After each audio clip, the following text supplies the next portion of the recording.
This is Daniel, your Game Master and Master of Ceremony. This is Tori, and I play Dooley. This is Sorcerer, and I play Ty. This is Becca, and I play murr'ga'rat. And this is Odyssey, a Babylon 5 story. Welcome aboard.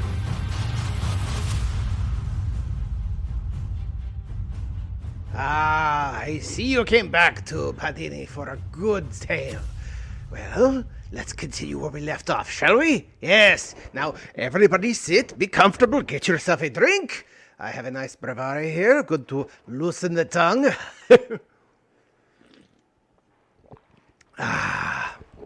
So, now, where were we? Yes, I remember. When we last left our intrepid adventurers, the three of them had split up. Well, as a part of phrase.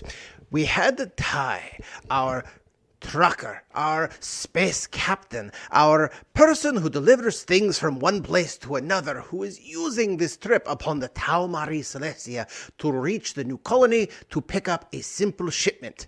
A project that has gone very wrong. She has decided to while away the afternoon and part of the evening with a Narn she met upon transport, Conner, a Narn knight who brought along his broadsword in more ways than one. While she is entertained her guest and having a pleasant time waiting for a deal to be struck, we come upon Dooley and murr'ga'rat. Dooley, our non-agent, who is seeking a drug called amber, possibly tailored to the Narn biology, making it very effective as a weapon. And murr'ga'rat, the TauMarie librarian, whose quest for knowledge has brought her to Dooley's side. And the both of them ended up in the TauMarie quarters, down in the steerage, where they found out that the amber not only affects the Narn, but also affects the TauMarie. Very important, as TauMarie are very difficult to poison, very difficult to get high, and very difficult to cheat at cards with. However, in light of the new situation and the new information, murr'ga'rat has decided that she must report back to the Great Library, and she must get to a data terminal immediately. And this is where we lay our scene. And to that end, I'm gonna sort of excuse myself and go out into the hall. Friend Dooley, I find it very urgent to access a secure Stellarcom terminal. We can immediately head up, or actually we are up, so down, back to that communications place we went this morning. Yes, I think that shall perform adequately. And then, let us visit your Narn contact. I don't have one yet. I need to make one. Then we'll do that! Let us away! This time we will take trains and elevators. Okay. So it basically took you probably most of the morning, and by this time, after the situation with the feeding and everything else, you're probably talking about it's afternoon right about now, since you took the long way around. By the time you get back to the communication terminal, you're probably talking late afternoon, early evening, depending on how you count it. This place is big. Yeah, we'll have to go look for a contact tomorrow, but or tonight, or however it works. But yeah. So we go back to where we found it and look for a secure communication. Okay. Yes. So while that happens, you're on the train back, watching the other people, and the train itself is full with less steerage passengers and more high-end passengers who kind of pass through the steerage areas to get to the train so they can go to other interesting stuff. Which, again, the routes to and from the train are well-guarded, well-managed, well-kept. So even the first-class passengers can use the train without any incident. And this, you would pass things like the zero-gravity swimming. Yes, this is real. You would, pass certain sports arenas because they had things like boxing arenas and basketball and a few other things. Definitely a lot of events and adventures and things to experience out and about. Again, this is a whole experience. And The train loves to advertise it. Not unlike being on a tram in Vegas, there's probably screens in the train, or the tram, I should say. It's not a full train, but the screens there advertising various things happening in or around the ship. So while that's going on, let's go back to Ty, basking in the afterglow. But eventually, you do kind of looked over, and it was, again, things were great. Things worked well. He is completely passed out, but he's earned it, which is also really good timing, because at some point you get up, get some fluid, get some water. And that's when you hear, I can't knock with this headset, but yeah, you hear the knocking at your door. Not even using the chime; he's using a full knock. I wait a second or two, and then I go open it. Okay, so you kind of do the whole 1, 2, 3, 4, 5. Walk over, open it, and there's a satchel. It's probably about the size of a large purse. Not quite a full haversack, but you get the idea. You know what a haversack is, right? Mm-hmm. Okay, cool. But yeah, it's pretty heavy. It's filled with something. It rattles a bit when you pick it up by the strap, but you take it, you bring it in. What do you do with it? I'm clearly thinking about opening it. This is a job that I'm getting paid to do, so I fight down that urge, and there's a closet, right? There's definitely a closet. I just put it in, hang it in the closet like you normally would with a backpack or a satchel, and shut it in there. Okay. Now, like I said, it rattles a little bit. The whole thing feels like it's there's more to it than just this, but it feels like someone filled it with dice. Hmm. Shit. This is very interesting, but Oh dear. I'm a professional. So I just put it in the closet and then stand there looking at the closet, thinking about it. Really? Is this the point where I should ask for a will save to see whether or not you have the will to act professionally, or is where your curiosity gets away from you, or you're going to be okay? Do it. Explain how to do that, because I don't really know. Not a problem. Yes. Basically, a will save usually is determined for things like, can you resist mental things, torture? Do you have the will to push through, that sort of thing? Mm-hmm. So on your character sheet, you should see ability scores, and underneath that, something called saving throws. Yes. All right. Under saving throws, you have 3 entries: fortitude, reflex, and will.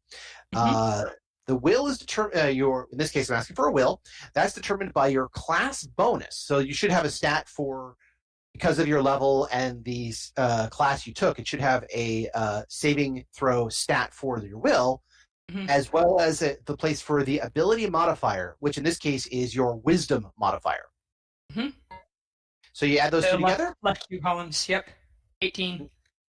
And then 18 total? Or that before the roll, or? 4, yeah, total. Dude, how did you end up with an 18? Oh, no, right. Did I roll it wrong? No, what it is, I think let me guess. Your wisdom is how much? 14. 14, right. So you don't use because your wisdom is 14, your modifier is 2. Because if it's a 10 through 1, it's 0. If it's 12 to 13, it's 1. If it's 14 to 15, it's 2. 16 to 17, 3, and 18 is 4. Mm-hmm. Okay? So in this case, you wouldn't use the full score and the modifier. You would just use the modifier. So what is your... so only the 2. Okay, the 2. And then your will class save is how much? 16. 16? What's your class? That Traitor? doesn't quite sound... I might have done that wrong. I've never done one of these before. So... That is fine. I have the manual open. Let me look. I'm looking myself. I got it. Let's see. Telepath and trade. Here we go. Trader. So the trader, you're 5th level, right? You just did the straight. Mm-hmm. Yeah, just by itself. So I see what's going on here. Right. On the listing, you have, first level 002, second one is 003. That's not added down. So as a 5th level, it would be your base attack is 3.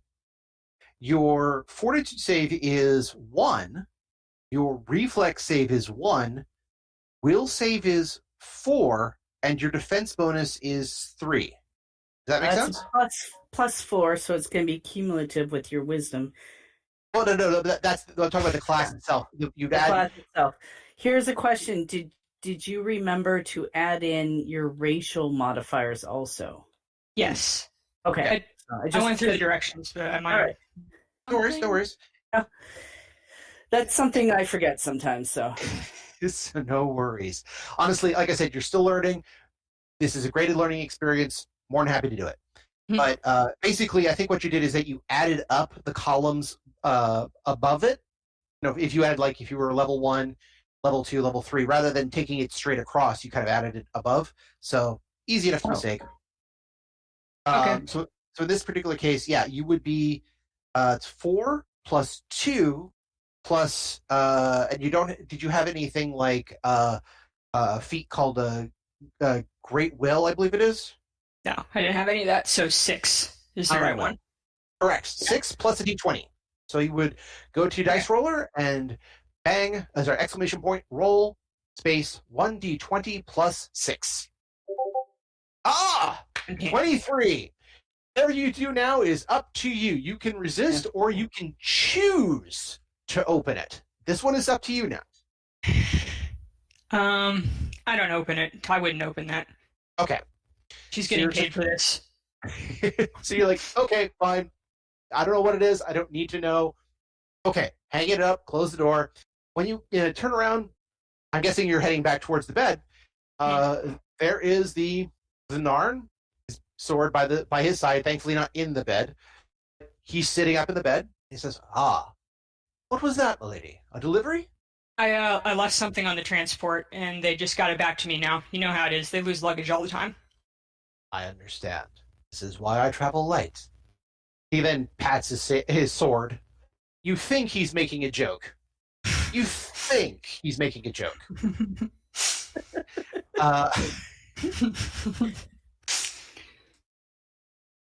I have nothing to say about this whatsoever because I'm not sure. He looks over and says, he kind of smiles a little bit.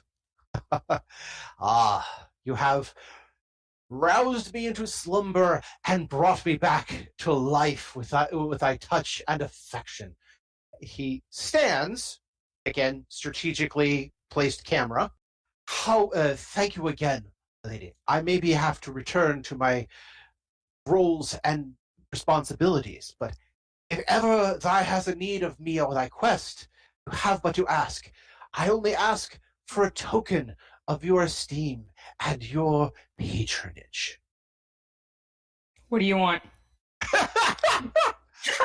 I immediately look like not amused by this. Is he telling her to put the money on the dresser? Right? I assume he's asking for a bribe instantly, and you can just see me immediately stop smiling and go what the hell? He says, if you would be so kind. He reaches over where your clothes are kind of thrown around. He actually grabs, what is it called? The square, your tie square, pocket square. That's what I'm looking for. Your actual pocket square, which Brakari actually do use a lot. He pulls that out, and it's just basically a small tuft of fabric. And he says, "This will remind me of you always." He takes it, and he once he gets his gear on, kind of stuffs it up the sleeve a little bit.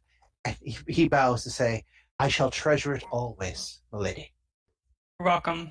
I think this could have gone worse. I'm super relieved that he didn't ask me for money. He then, when you're on the way out, he bows. He kisses your hand, full on, bows his head, knows not to touch the nose to the hand, kisses it exactly the appropriate spot. And by the way, he's good at what he does. And he says, "Should you need of me, you have but to ask. There are many wrongs to right upon this and things I must check in with.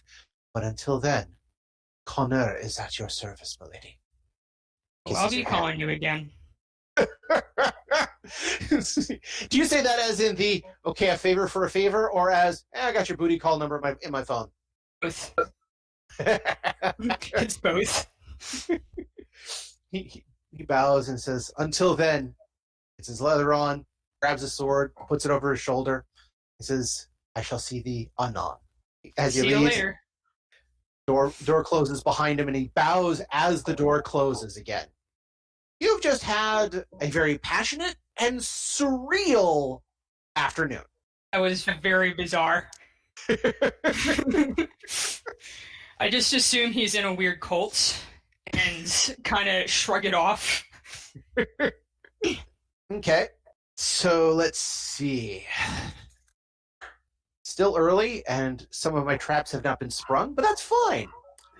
Plenty of time. Lovely. Actually, I do have a device that I use. Actually, I have two devices. I'm used to one and not used to the other yet. But should I ever get stuck or don't know what to do, I have a deck of what's called plot twist cards. You can get them from Pathfinder. I highly recommend them. All they are is just basic words that you can pull at random. My players in the past have learned to fear them. So what did I do but get him a new set for Christmas? Oh, so it's your fault. Yeah, we all Actually- it's my fault.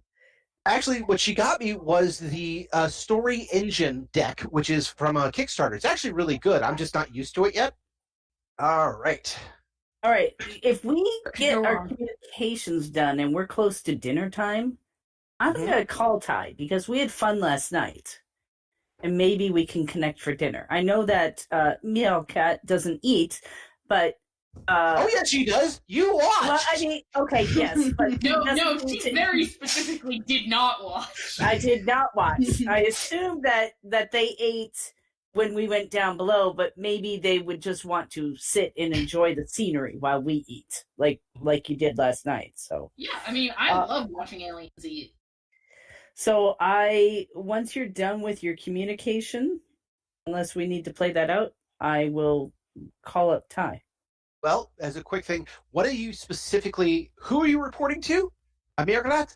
And what are you saying? Not like specific, not like, and these are the words and everything else I say, but what What is the you content? want to of all that? convey? So I am reporting to the library because that is our central information repository and also like where my direct superiors would be. And I'm giving them a description of the drug, including the information from the scans I took of Lixra-C. And I'm telling them the effect that it has had on the Narn, what the Narn are doing about it, and the effect that it has on the TauMarie, as well as like my preliminary work trying to track it down on behalf of the TauMarie. Okay. So because of the distance with everything else, it will take longer to get to TauMarie than it would to, say, the Narn homeworld. But the guy takes your data crystal, pops it in, encapsulates it. They actually use a variation of a zip file to take everything in the data into a single pulse, which is then retranslated on the other side. Just for brevity's sake, because this is how they do it for lower levels. If you were, say, at a high level and get your hands on Gold Channel, that's instantaneous communication. There's actually a few levels under Gold, but above where you guys are. But you guys are using what is essentially standard communique for people in this situation. Oh, I have I think if you give me just a moment. So I have a secret communication code that can be used to transmit data to the Great Library via the Abbot. Okay. So I don't know if that can be used to get me access to a faster method of communication. But if it can, I'm going to, because this seems important. Okay. The question you have to ask yourself here is, you're going to what is essentially a standard kiosk to send and receive data. Especially while in hyperspace, that's an issue. However, what you also realize is that you're not going to a bridge or to a person going to go through Gold Channel or anything else like that. What you also realize is that if you do this now, that person will know you have this kind of access. Yeah, I'm just thinking, like, is there like a Stellarcom terminal in my quarters that I would be able to use to access communication channels that I could use this code for?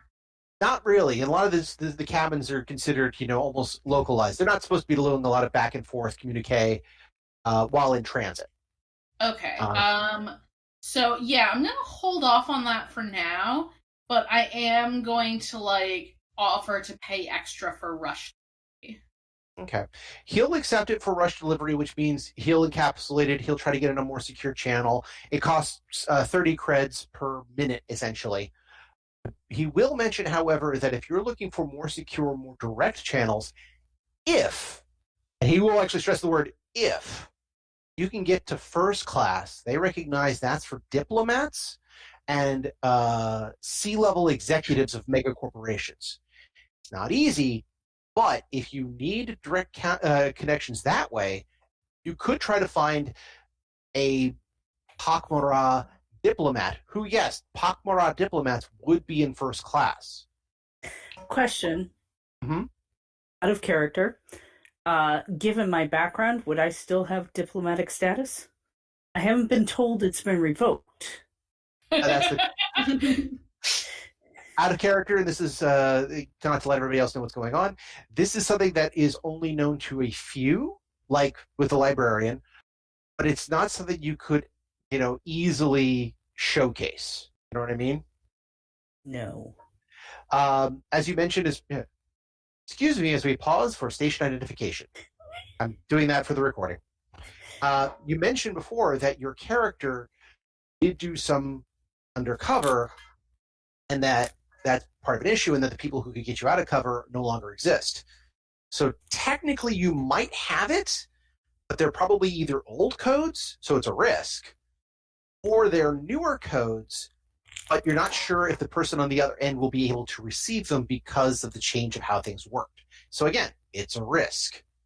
Well, you said that someone going to first class needs diplomatic status. Mm-hmm. I mean, would that be like something on the ident card? How do you show you have diplomatic status? That would be something on the your identi card. Does my ident card still say diplomatic status, or was that changed after the event? Yeah, that was changed after the event. Okay, that's all I need to know. Okay. Back to character. Oh, could I use my TauMarie civility influence to try and gain access to first class? You can try. No, civility influence, that's not a feat, is it, or anything like that?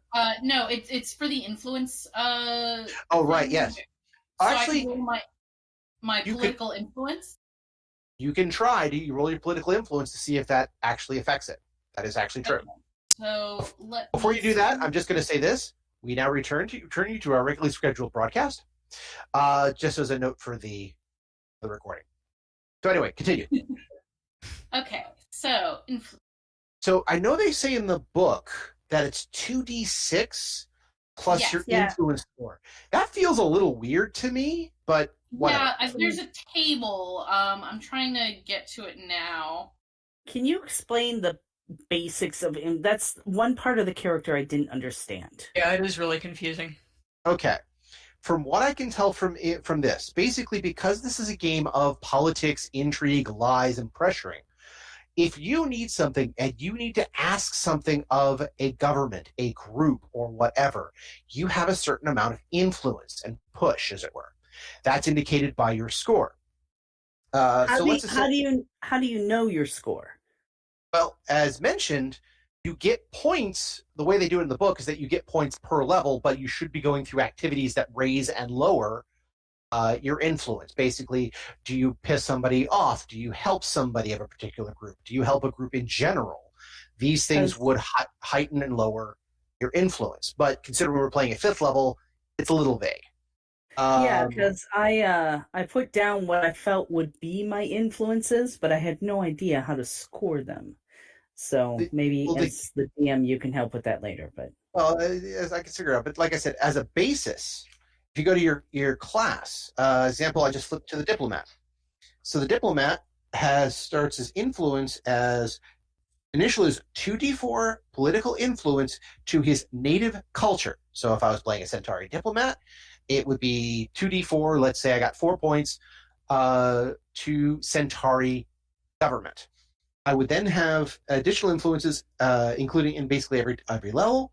The diplomat's political influence in the native culture increases by 2 per each level and may also increase any 3 other influences by 1. So when you go to the influence table, there's a huge range of possibilities. So this can be everything from Centauri government to Earth Dome to, let's say for the TauMarie as an example, it would be technically a League of Non-Aligned Worlds political, social, economic, or military. Nope. There is a set of TauMarie influence tables in the Lurker's Guide to TauMarie, page 84. Thank you. I'll pull that up.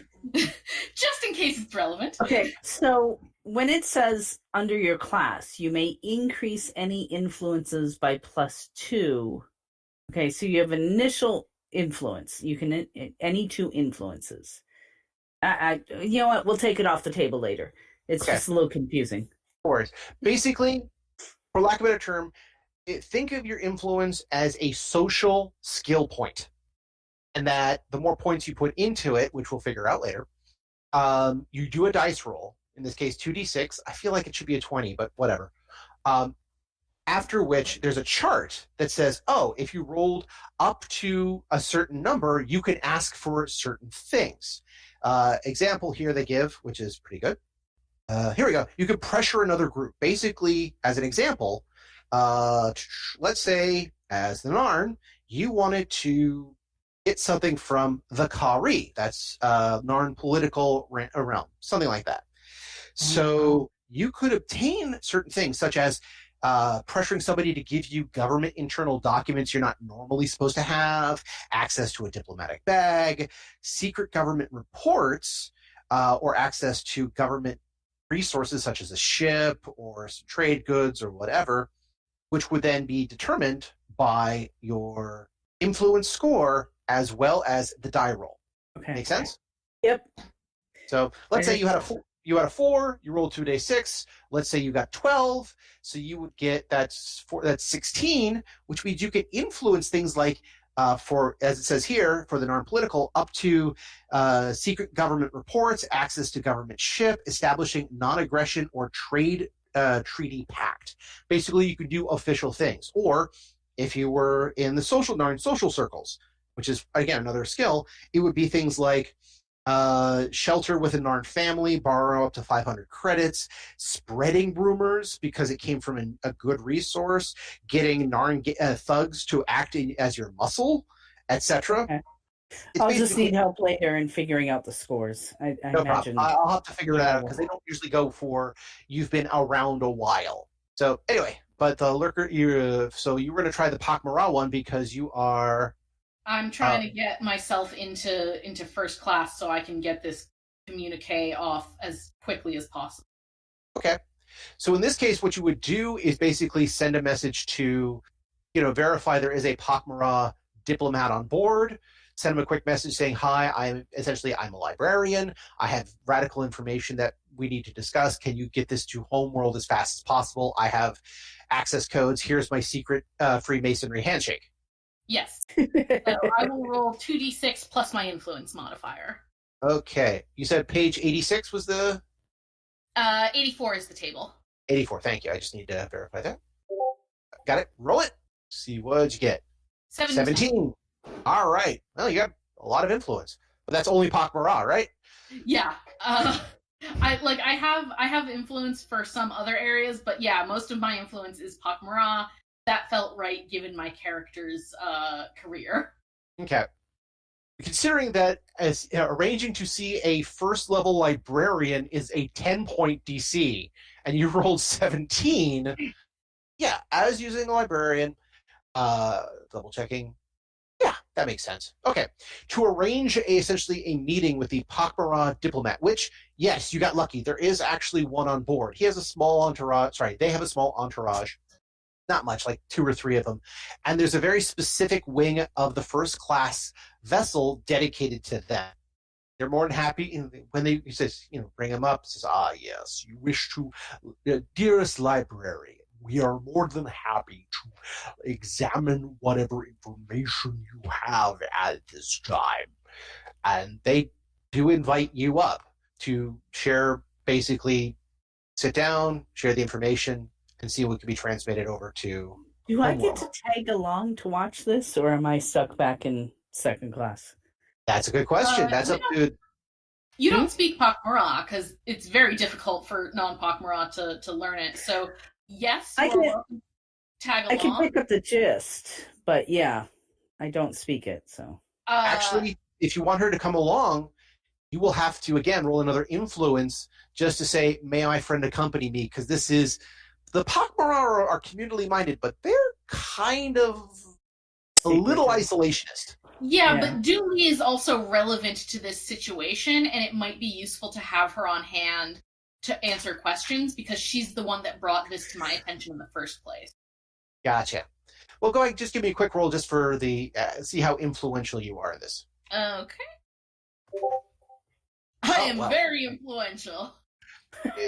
My friend here has knowledge for the Pak'mara gathering. Please, we need their hair. And they're like, oh, and they actually did go the whole. A Narn is helping a Pak'mara. Our interests aligned. Dooley brought this situation to my attention to begin with, and she has proved helpful in terms of providing additional data that will assist us in this matter. Please, avail yourselves of the information that I have provided. It is absolutely vital that all Pak'mara on this ship be aware of.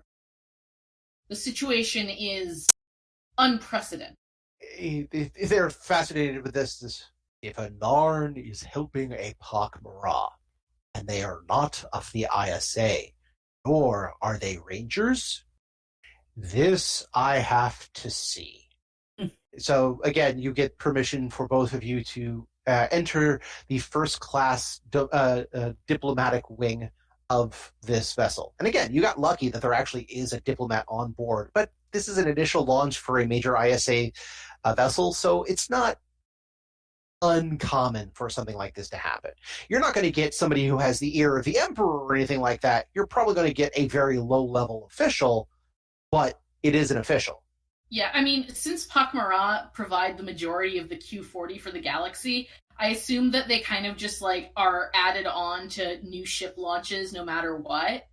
If for no other reason, then they probably just, like, are part of brokering the fuel arrangements. Well, for a lot of things, particularly like a liner like this, where it's supposed to be multicultural, they probably they do have an entire wing devoted to Pak'mara. Yeah. That's not a huge wing, but they actually do have a wing devoted to Pak'mara of influence. Interestingly enough, you find Pak'mara sections in steerage. You find Pak'mara sections in first class. You don't normally find Pak'mara sections in standard. Yeah, that makes sense.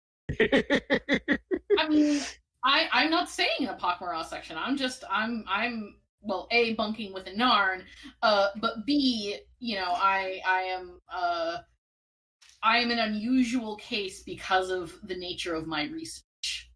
Okay. So yes, you were given permission to enter the diplomatic wing. They will send for you and escort you and your... And by the way, even in the Pak'mara language, there is a pause between they will escort your and friend.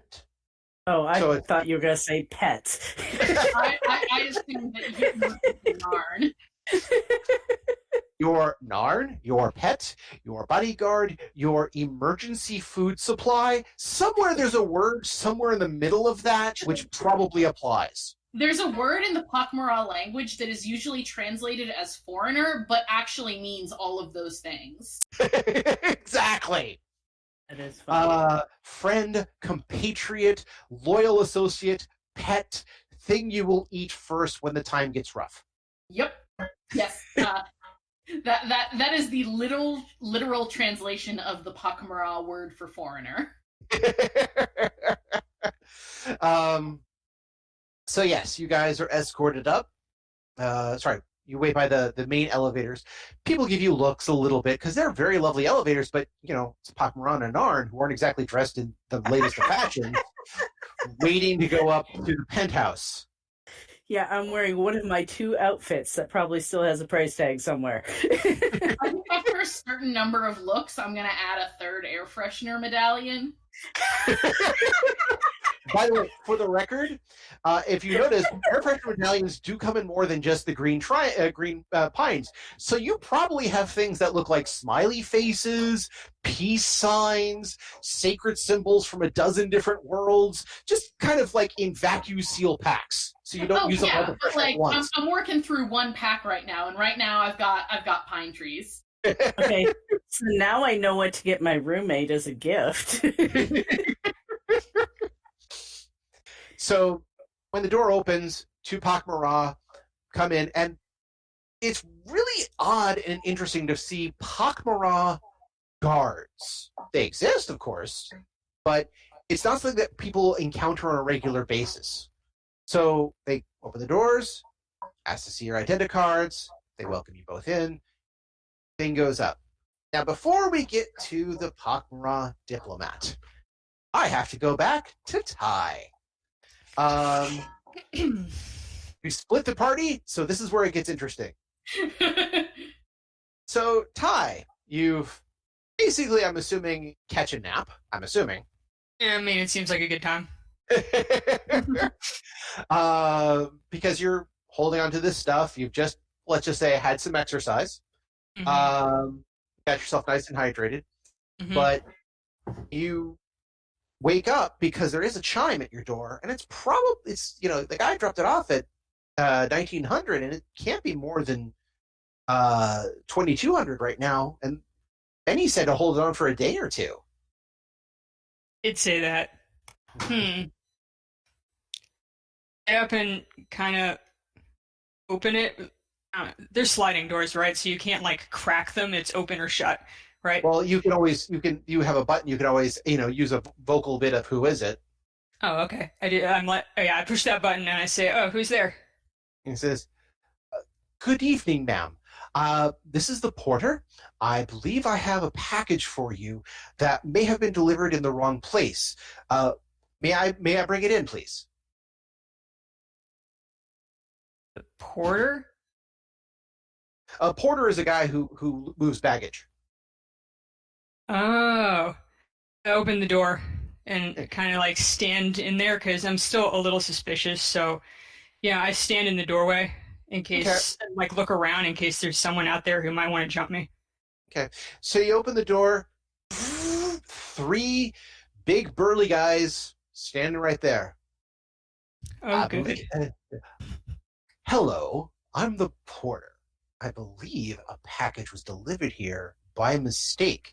It should have gone to a Mr. Now, obviously, the guy does not look like Earth Force, does not look like a steward, does not look like a porter. He looks like, well, a thug. Let's not lie. A very well-dressed thug, but a thug. And he says, I believe you have something that was supposed to be delivered to a Benny Jelson. No, excuse me. Here we go. A Benny Elmore. Mm-hmm. So, if you happen to have said package, I will be more than happy to return it to Mr. Elmore at this moment. You don't do it. Go ahead. Can you describe the package? Oh, I'm told it is a haversack of some type, a general carry-all that is filled with a variety of loose objects. It should have a patch on the front that says, "Here for life." Here for life. I don't think I've seen anything like that. Give me a bluff check. All right. Okay. Let's see. So that will be, in this case, your bluff skill, which you've had to put points into. Yes. So, plus, is that the column that says total bonus? You'll need that, but remember, the ability modifier was a little different than you thought in your math. So what is your charisma? It is... Hang on, let me scroll through this. Okay. I print 16. everything out. Yeah, 16.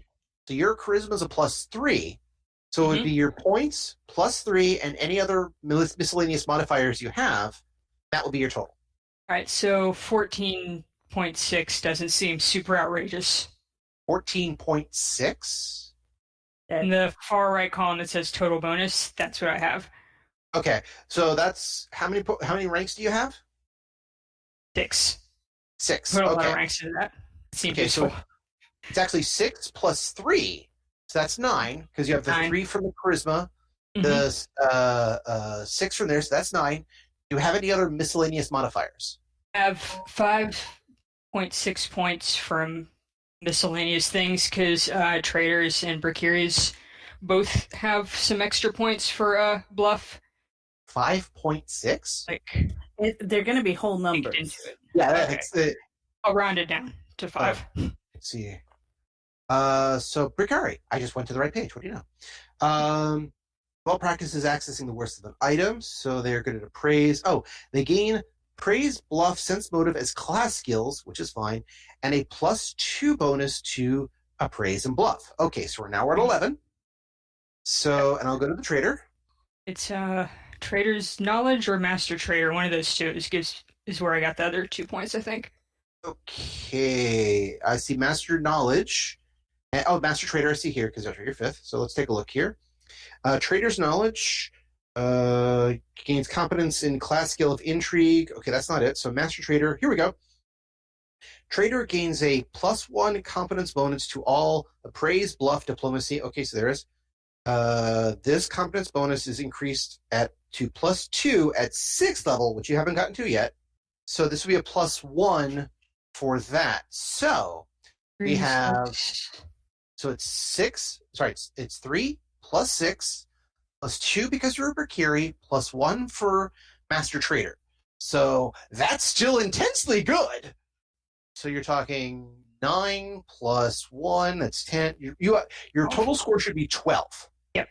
Okay. All right. Damn, still good. So it's 12 plus 1d20. Okay, 1 sec. Oh, okay. Terrible roll, but a decent score. So hey, it happens to the best of us. That's why I part put a the lot of game. points in that. Because you're a liar and you're very I good knew at my that. character was going to be lying a lot. Okay. All right. When you did the whole, nope, can't say I had it, the big guy's eyes kind of narrow a bit. It's really haven't seen it at all. One of the guys behind him cracks his knuckles. Nothing at all. Nope, nothing. I don't know what you want from me. You're at the wrong place. He looks over and says, all right, and fine. Mr. Elmore would just very much like one thing out of his haversack, and I'm more than happy to deliver it. Everything else, I have no idea what it happened with. There's a book in there. He would very much like to deliver this book to Barry Elmore. Benny? I don't think Benny knows how to read. I'm probably going to need a will save because I think that's... let's see here. Intimidate is okay. Mm-hmm. Okay. Basically, the man very much is doing the phrase, this is not a request.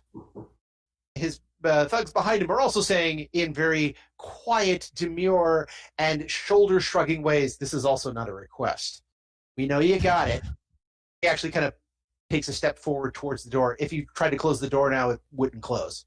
And he says, we know you got it. We know Mr. Elmore left a nice little package here. We know you're not really involved.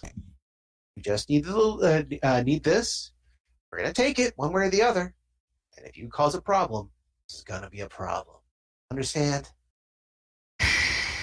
All right, I'll look for the book. Just get out of the way. I try to shoo him out of the door frame without touching him. Just shooing motion. He just kind of nods over and says, all right, you got 30. It's not that big of an apartment. And we're going to be right here. So the door closes. And you can almost hear him, on the other side. 1. Instantly lock that thing. Uh-huh. You put a chip down. The press button locked. 1. 2, And then I 3, go there. over and open the package. Or Okay. open the bag and look Open the inside. bag. Now, most of it is filled with these small yellow cubes. I mean, just like probably a good 100 of them. It's literally like getting a big dice bag of cubes. But there is this leather-bound book. It looks like kind of like a Book of Narn, because it's like not a square, it's like square with the corners cut off, but not round either. But it's this tome that is probably about 3 inches wide. It is a big book, and it's leather bound. It looks like the title is on it, but it's in a language you don't recognize. I opened it up. Okay, just a moment. Oh boy. Okay. All right. For the record, the 3 cards I threw out were Point of No Return, Sudden Recollection, and Fleeting Glimpse. Oh dear. Oh, good. This is going to go well. So you like the book, you can hear the guy counting down also. It's taking you maybe up to 15 seconds to get the satchel open, get the book out. So he's at 15. By the time you actually start flipping through, it's like, what is this thing? He's at 10. And so by the time he's at 8, you open the book to figure out what's inside. There is writing. The writing is some language and script you've never seen before, but it almost illuminates you and it shines on its own. It's like its book is painted in light and it just radiates over you. When that happens, your vision blurs for a moment and you suddenly are someplace else. There are these huge creatures, mountains of flesh with tendrils coming about them, and not huge like in like house size of houses, but definitely like 12 feet tall, but they're spindly tendrils with claws on one end and strange other devices, not quite like a hand at the other. They sing to each other in a garbled mess of a language back and forth, discussing something of import. And you get the vague sensation that there is this idea that they are lost. And if they don't try to go someplace else, all is for nothing. And that's as much as you can get as they turn, and you get the vague sensation that's of the word interloper as they kind of look down at you. And at that point, the book closes, and you are kicked to the other side of the room by force alone. The book itself drops where you accidentally released it. And you can remember in depth, all of a sudden, every delivery you ever made and strange, unusual things that you kept in your truck or the spaceship that you were never supposed to open, and yet you suddenly know some things were Narn refugees, some were relics of an ancient past of dead races that were being smuggled past security and past border patrols, parts of dead worlds that had been essentially grave robbed through, and you feel each and every item being torn away from history itself as you move it through. You're not sure what this means. You're not sure how it comes about, but the feeling of something is lost on a galactic scale and on a personal scale. The closest you feel about that loss was the idea that asshole took your kid away from you. It's that same sort of feeling, except more so. And by the time you shake your head, the guy outside has reached 8. I just kind of sit there staring at the book, ignoring the guys outside. The door is locked, so I'm not really worried about them. So, all right. 7. I'm taking a minute to collect myself. Fair enough. 7, 6, 5. I stand up and grab the book, open the door, and just kind of shove it at the guy. And yeah. Just take this. Just take it. Benny doesn't want that. He looks over. Pleasure doing business with you. Kind of tips his head. Does the 2-finger salute, not as in the insult, but as in like not a full military salute, but like the 2 on top of the shoulder, top of the eyebrow. Mm-hmm. Mm-hmm. Pleasure doing business with you. I'll make sure this gets to Mr. Elmore. No problem. Yeah, I hope he enjoys it. Tell him to open it. Tell him to open it and read it. Thank you. He taps the button, the door closes on the other side.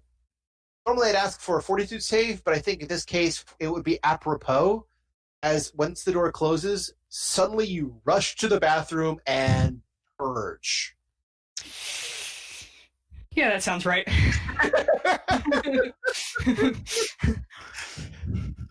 Yeah, there is a bit of the, what the hell just happened? This is one of the more confusing things that's ever happened to me.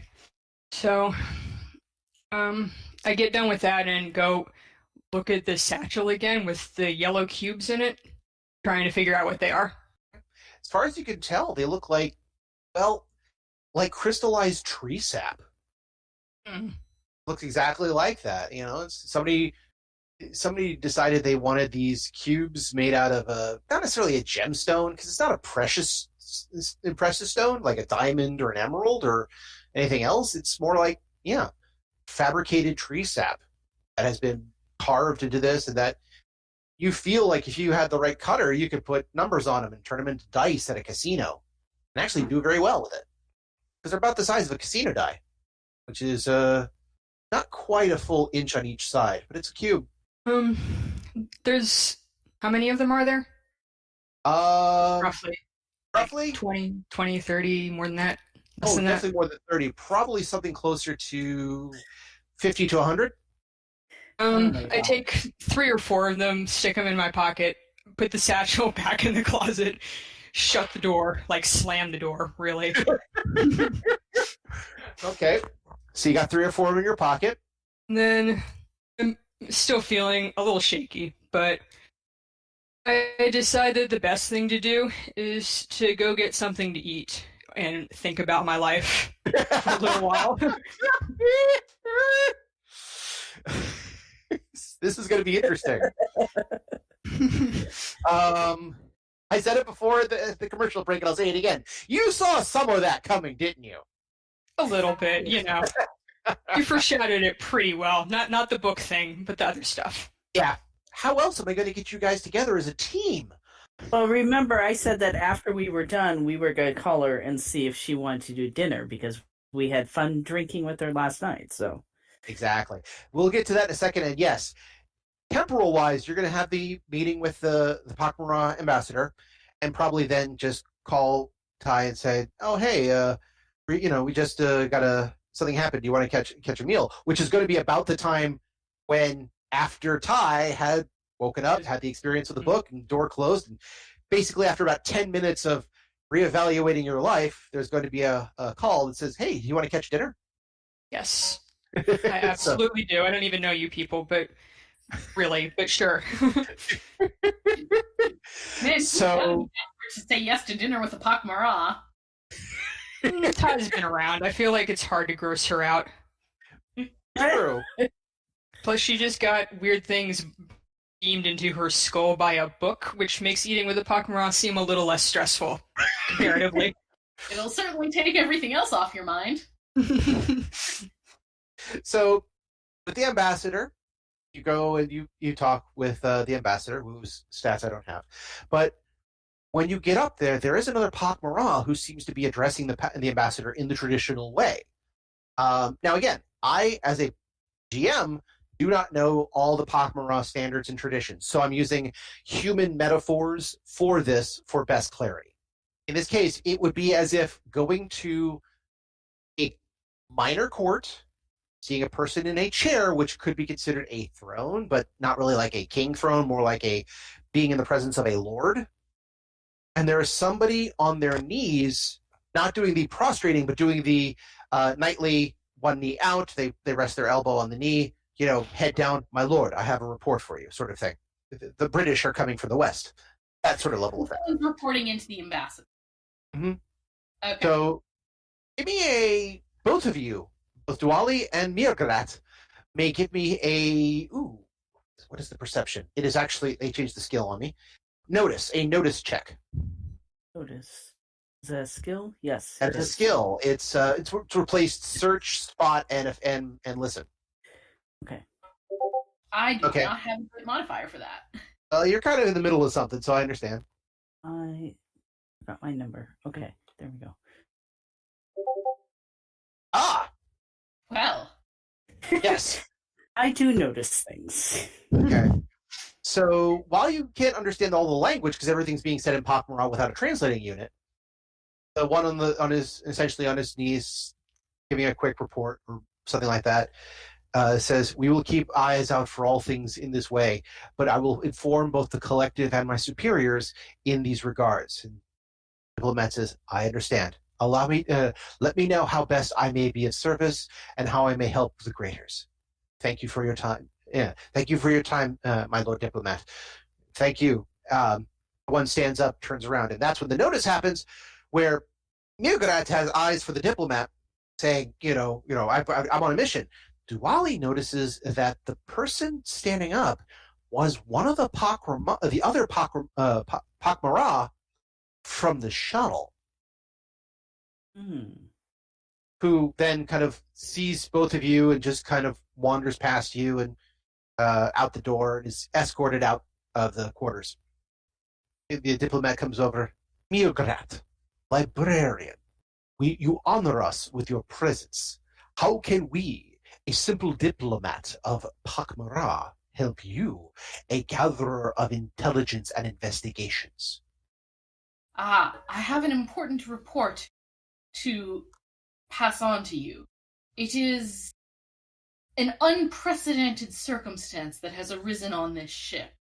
Please, I wish you to pass this along to the library and the civility as fast as possible, but I also wish you to keep a copy for yourself to absorb the information and make sure that all Pak'ma'ra on this vessel are aware of the situation as it is unfolding. Please, read the report now. This, my friend Dooley, is who brought the situation to my attention to begin with. She is here so that she may answer any questions that you have. At the notice of the Narn in the room, the diplomat waves its hand I'm bad with some of these metaphors, so I apologize. Waves their hand, and an assistant comes over, brings over a translation unit, and activates it in front of them. So now Dooley is now part of the conversation. He says, "Thank you for this report. I will read this immediately and send this off under higher station. I'll make sure that it goes directly to the Pak'ma'ra government. In the meantime, what else can you tell me about this situation?" Please, friend Dooley, would you be so kind as to brief our diplomat? I will turn to the diplomat. So I've been tracing the source of this for some time. After our initial investigation of the drug, it appeared as though it was almost genetically engineered to affect the Narn in ways that other drugs do not. Most drugs do not affect us. This is particularly devastating, and it is a created drug. It's not like a plant extract that someone happened upon. I have yet to find out who is making this drug and who is distributing it. I was told that on this ship there would be a particularly large trade going on with someone trading the drug for money. And that is why you are here. And I have been tasked with finding the source of the drug. looks over at murr'ga'rat, looks at Duali. For the time being, please understand that I give unto your, again, insert word for foreigner, pet, emergency food source, I give your, insert word, permission to treat themselves as part of your pod. I look extremely surprised, especially if I caught those words. I can make a linguist check if you want, but yeah. They're still holding the land. They're holding the translator. Okay, yeah, I look extremely surprised. I am honored. You have brought something to our attention. If, based on what the murr'ga'rat has said, this is a substance that affects the Narn, but now affects the Pak'ma'ra. Pak'ma'ra are very resilient into all chemicals. This causes pause. Please consider yourself in this regard, while aboard this ship, as part of the librarian pod. We will honor what requests you have, but please know we are far from home, and as such, do not have access to all resources. But what you can ask of me, I will attempt to do so. But for the moment, consider yourself. There is another word that's not quite foreigner, not quite friend. It's kind of close to ally, for lack of a better term.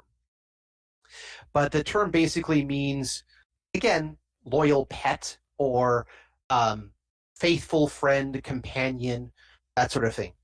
Again, to use a very old and probably weird term to use nowadays, but it's the only thing that comes to mind, kimasabi.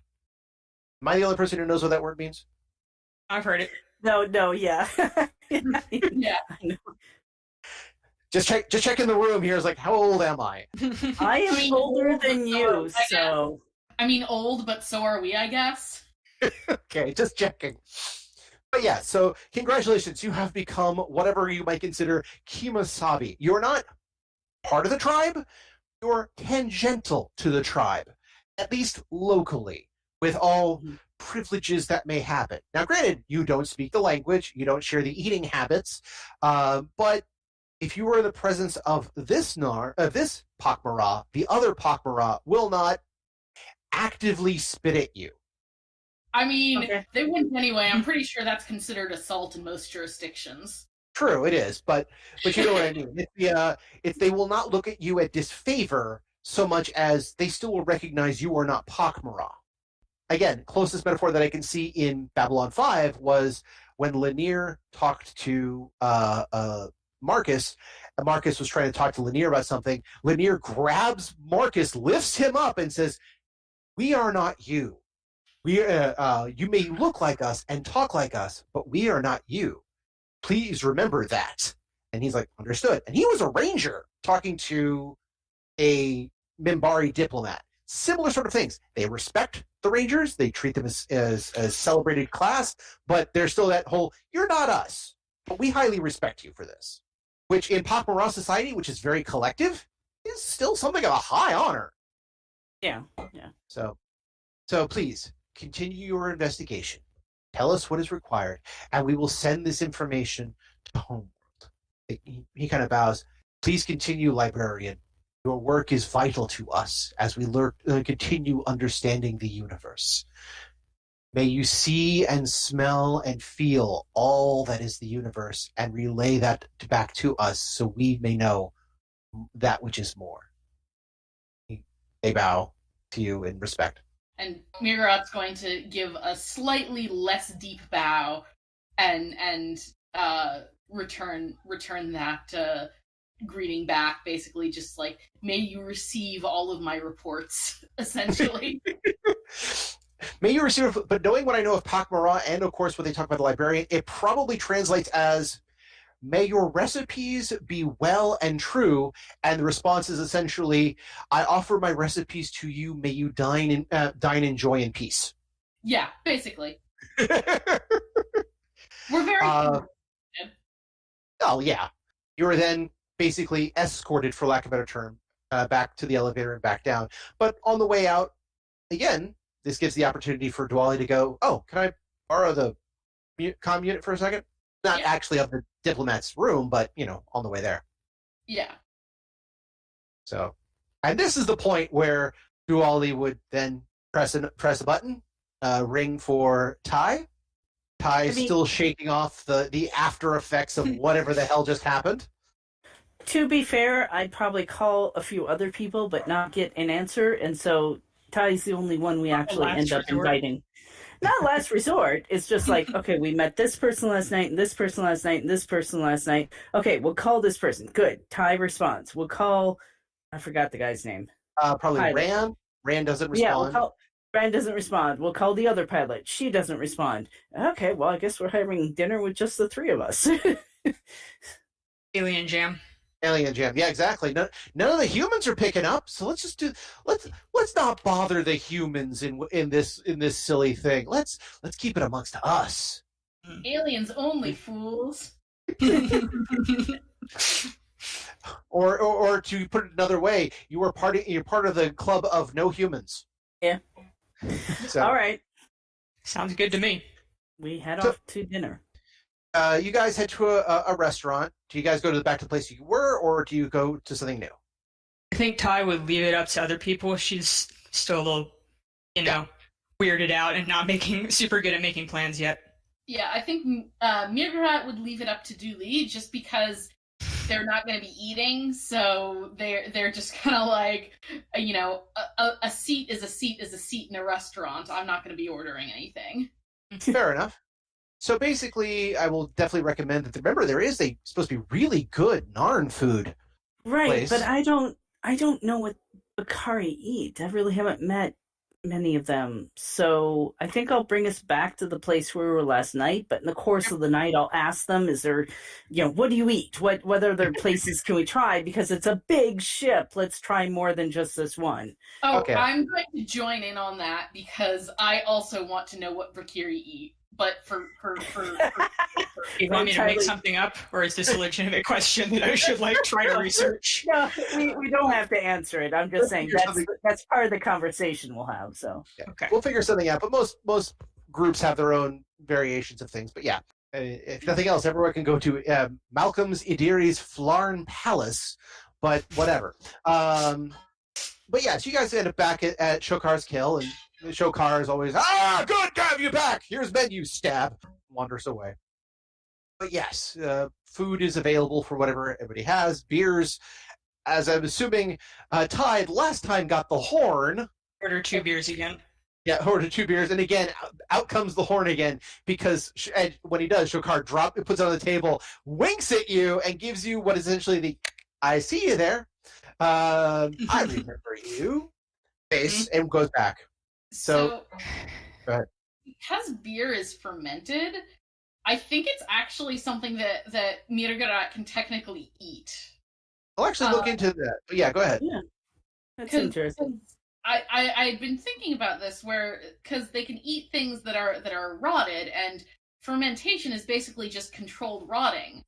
So I think TauMarie can have beer. That's gonna be one of these to look up on a scientific level too. But we'll look at that a bit. But yeah, so assume that if it's not, they'll change it later, that it is some sort of palatable beverage to a TauMarie. Cool. I would say probably beer, but not spirits. But that's interesting. Yeah, beer, or I'm thinking the fermented mare's milk drinks that you get in Central Asia. I feel like those would also be TauMarie acceptable. Okay. I've put, frankly, a distressing amount of thought into what earth foods TauMarie can eat. Like I said, there's a whole book on this. We'll figure it out later. Anyway, so everyone sits down. Everyone's, as far as I can tell, a little quiet when they first sit down. What happened?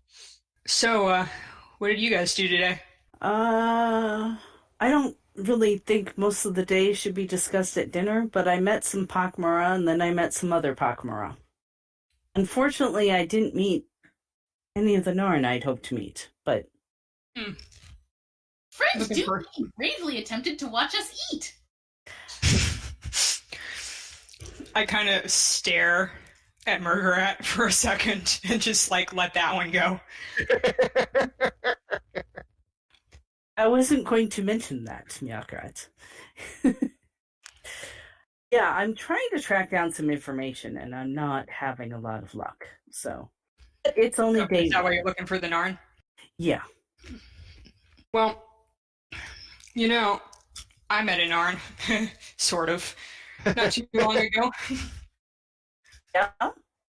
So for the right amount, or the right considerations, or actually, your friend's a scientist, right? Indeed. I have something that I have acquired, let's say. If your friend will take a look at it for me, I can get you in touch with a Narn that I know who I don't know for sure, but he's very interesting, and maybe he can help you with whatever your problem is. How's that for a trade? Yeah, correct.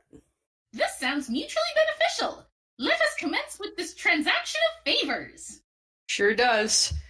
I glance around real quick first to make sure nobody's like hanging out in the shadows staring at me. Yeah. And then I take the amber thing out of my pocket and like set it on the table, like hidden behind the giant horn of beer, where nobody can see it who is sitting there. Julie promptly starts choking on her food. So you've seen this, huh? Oh, yes. I am What is it? very interested in that. It is a drug. Oh. Benny, you son of a bitch. It is How a much drug is it worth? that little cube, quite a bit. When I lived on Babylon 5, I could live off one of those cubes for 6 to 8 weeks. Oh, Ben, I hope those thugs beat the shit out of you. I put the cube or the drug back in my pocket. And as everyone just kind of goes, "Oh God, what did we stumble into?" Where did you get that? it's a very long story. And I guess the short version, without giving too much away, is somebody paid me to hold on to it for them for a little while, for about a day. They haven't come to collect yet, which I'm not really sure if he's coming back, actually. I'm not really sure at all. Anyway, so I assume this Narn that you're looking for is probably someone who can help you with the drug dealing that you're into, apparently. Actually, we're into the same drug dealing. Well, I'm not a seller. However, you clearly are. Actually, I'm not. Oh? I have been tasked with finding out who is selling this drug in the hopes of tracking it to its source so that we can get rid of it. It's a lot of money to throw away, but to each their own. Well, I promise to get you in touch with this Narn. I take the business card from center around in my pocket and kind of slide it confidentially over. Okay. That's his name. I don't know for sure if he can help you, but I would not be surprised if he was on something when I think about it. Well, if your person does show up to collect the drugs, I would be interested in another trade. Well, he offered me 10 grand to hold on to this smallish item for 24 hours. How much can you offer me? We shall offer you the same amount, simply to hold him while he is there for the pickup until we can arrive at and notify us to arrive at your quarters so that we may question him ourselves. 14,000. I am afraid that is not possible. Well, that is disappointing, but I guess there's nothing I can do for you then. Perhaps there is a different consideration that we could achieve. Like what? So I think at this point, murr'ga'rat's going to hug Dooley down and turn the volume on the translator all the way down. Dooley, friend Dooley, please tell me, what is your ready cash? Okay, so out of character, GM, do I feel that accessing my bank account would be possible? It might be possible, but for lack of a better term, you could access it, but someone will know you've accessed it. I think it's probably worth the risk. Because I only spent about $2,000 of what you gave us for the game. So, so I will turn back to murr'ga'rat and say, I think I could do the 4. This is acceptable. And then I'm going to turn the volume on my translator back up. Friend Ty, we have reconsidered your offer and find 14,000 to be acceptable. You shall hold this individual until we are able to encounter them ourselves when he comes to pick up the package. It's a deal. Pleasure doing business with you. Thank you, Mr. Solo. As you guys sit back, enjoy the beers, Minbari wearing what might be considered ranger robes, but they're a little on the older side, not the full ISA ranger, comes in. He looks over, orders basically a crystal water from Shokar, and he laughs and he hands it to him. Quick question. Did we remove the amber cube from the table? Yeah, it's back in my pocket. Okay, it's back in your pocket. Okay. I did say that. Yes. Okay. I got a recording. I'll find out one way or the other. Why now? She did say she put it back in her pocket. I ain't no amateur. Yeah, I just wanted to make sure. Okay. But Ranger looks around, comes over, and says, "Excuse me. May I join you here, please?" What race are they? Minbari. Can I make a knowledge culture check for Minbari to see if I can place this individual? Sure. I know they just said knowledge culture, but if you have knowledge culture Minbari, I have Minbari culture. Sorry. Oh, even better. Cool. Makes sense to me.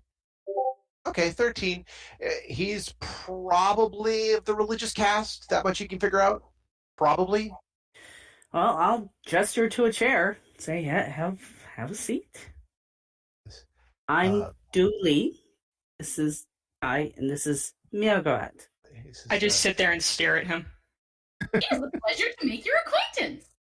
I am Aparo. He looks over. I have been told that there has been some investigations been going on in the down below sectors.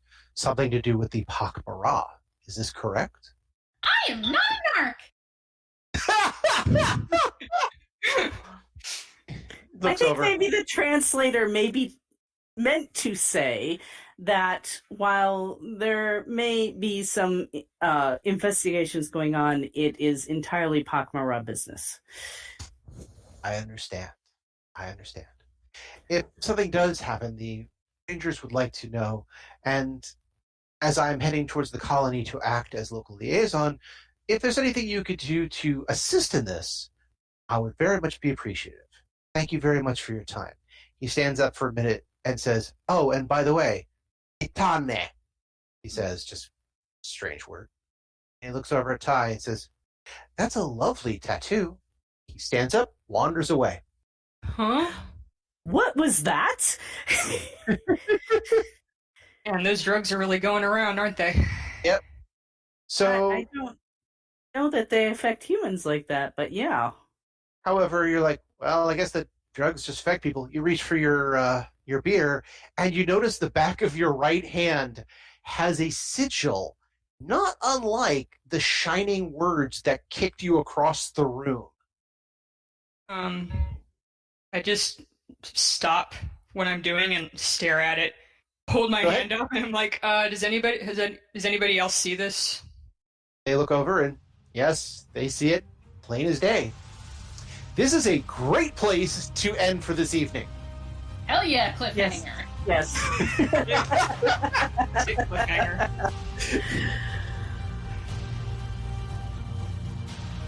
And that's where we end for this week. I just wanted to say thank you for joining us and to tune in 2 weeks for our next exciting episode. If you like us and want to send us comments, questions, or just want to say hi, you can find us at temporalplaygrounds.com/Odyssey. Or you can email us at temporalplaygrounds@gmail.com. You can also find us on Facebook at Temporal Playground Productions. Babylon 5 was created by J. Michael Straczynski and was distributed by Warner Brothers Domestic Television. The Babylon 5 role-playing game is created by Muggoose Publishing using the OGL Open Gaming License of D20. Our intro and outro music, Titan Striker, was composed by Evan King and is available from YouTube, social media, and on evankingmusic.com. Please see his website for more information. Again, I am Daniel, and thank you for tuning in. Join us next time. Good night.